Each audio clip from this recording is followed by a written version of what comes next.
On nous interdit l'entrée à la salle des menus plaisirs. C'est un outrage. Faisons ce qu'a dit Bailly. Allons au jeu de paume.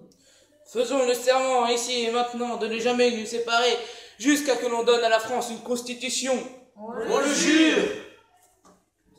Je ne suis pas d'accord, puisque c'est ainsi, je vais rester les bras croisés.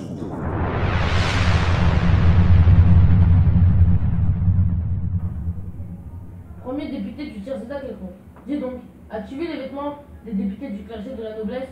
Deuxième député du tiers-état quelconque. Oui, je vois où tu vas en venir. Tu as raison. Le roi privilégie le clergé et la noblesse pendant que nous sommes délaissés.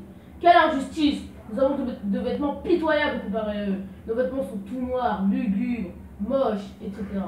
Quelques jours plus tard, le roi refuse l'accès à la salle de menus plaisirs. Que se passe-t-il? Bailly, le roi refuse l'accès à la salle de menus plaisirs. Mirabeau, c'est un outrage. Bailly, au jeu de paume, tous les députés. Au jeu de paume! Les députés se retrouvent au jeu de paume. Ils enlèvent le filet, installent une table au milieu. Bailly prête serment. Les autres députés lèvent leurs mains vers lui pour lui prêter serment, sauf Martin. Bailly. Silence, silence!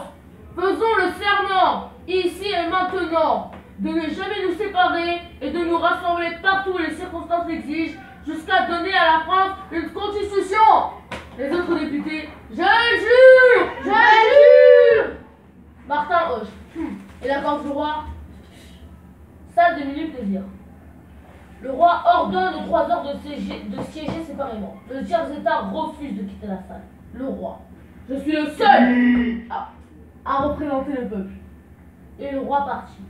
Bailly se lève et s'assoit sur le siège du maître de cérémonie.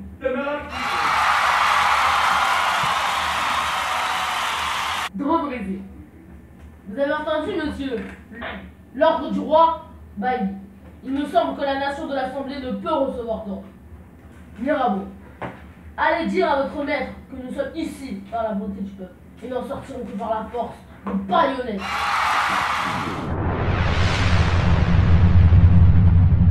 12 juillet au palais royal, Camille Desmoulins harangue la foule. Monsieur Necker a été renvoyé par le roi. Ce renvoi est le tocsin d'une Saint-Barthélemy des patriotes. Ce soir, tous les bataillons suisses et allemands sortiront du champ de Mars pour nous égorger.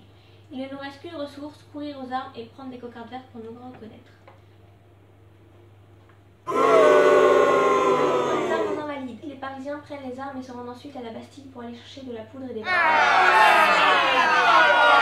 La poudre, on veut la poudre. Partez, partez, vous n'entrerez jamais. La poudre, on veut la poudre. Partez ou on tire. Les gardes suisses font signe aux émeutiers de partir, mais ces derniers pensent qu'ils leur disent d'entrer. Ils s'élancent alors dans la forteresse en passant par le pont-levis.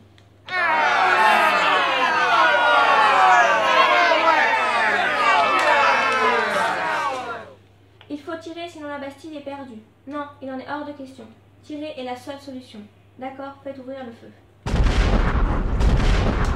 une heure, les hommes suisses tirent sur le peuple de Paris. Les autres se cachent pour éviter les tirs. C'est à ce moment que des gardes français arrivent.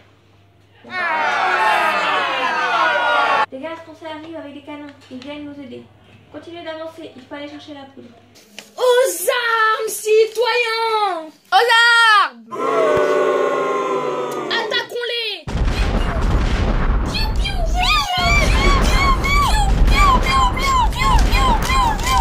Nous sommes obligés de tirer, nous n'avons plus le choix! Ok, on joue.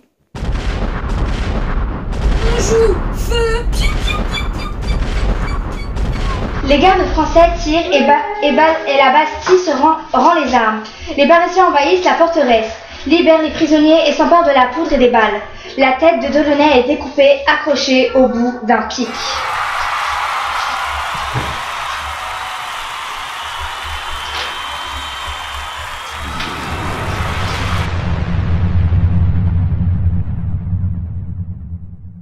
En octobre 1789, les femmes vont à Versailles pour réclamer du pain et la famille royale. Après avoir parcouru un long voyage, les femmes arrivent devant la cour du château, escortées par des hommes armés, assurant leur sécurité. On veut du pain, on veut du pain! Les femmes réussissent à avoir du pain et réclament la famille royale. On veut le boulanger, la boulangère et le petit nétron. Oui, on veut le boulanger, la boulangère et le petit nétron. Le roi est contraint de se rendre. Quant à sa femme et son fils, Ils tentent de s'échapper, mais les femmes bloquent toutes les issues de secours. Nous sommes obligés de nous rendre.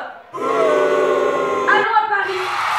Le roi et sa famille sont escortés à Paris par les femmes, au palais royal où ils demeureront.